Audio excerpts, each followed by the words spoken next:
economic recovery and ensuring that the next economic expansion, unlike its recent predecessors, is fundamentally sound and not driven by financial excess.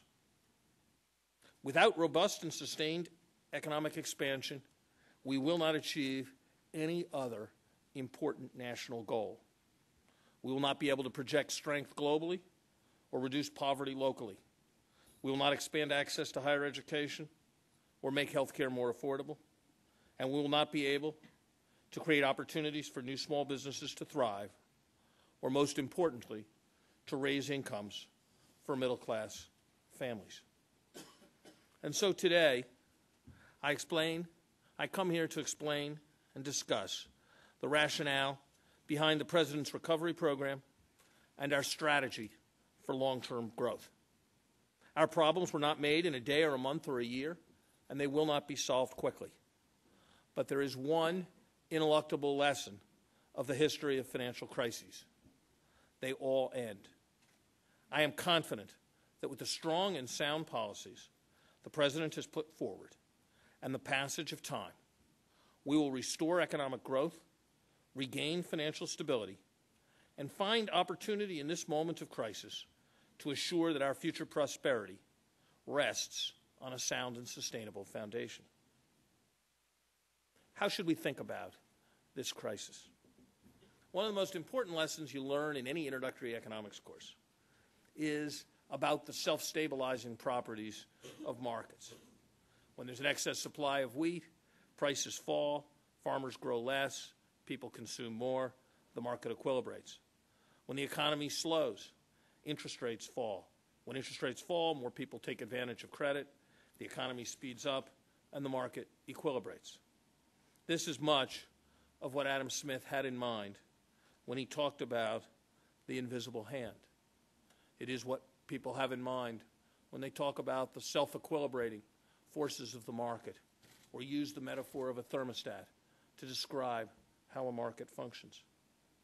However, it was the central insight of Keynes' general theory that 2 or 3 times each century, and now is one of those times, the self-equilibrating properties of markets break down as stabilizing mechanisms are overwhelmed by vicious cycles, as the right economic metaphor becomes not a thermostat, but an avalanche. And that is what we are confronting today. Consider the vicious cycles. Declining asset prices lead to margin calls and deleveraging, which leads to selling, further declines in asset prices, perpetuating the cycle. Lower asset prices mean banks hold less capital. Less capital means less lending. Less lending means lower asset prices, and the cycle perpetuates. Falling home prices lead to foreclosures, which lead home prices to fall even further, forcing more foreclosures, forcing losses in the mortgage sector, forcing reductions in lending, forcing housing prices further down. A weakened financial system leads to less borrowing and spending, which leads to a weakened economy, which leads to a weakened financial system. Lower incomes lead to less spending, which leads to less employment, which leads to lower incomes. And I could go on. These are not processes that are self-correcting.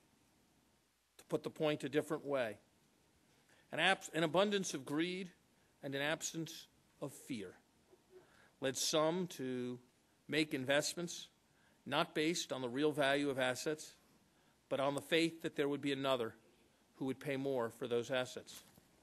At the same time, the government turned a blind eye to these practices and the potential consequences for the economy as a whole.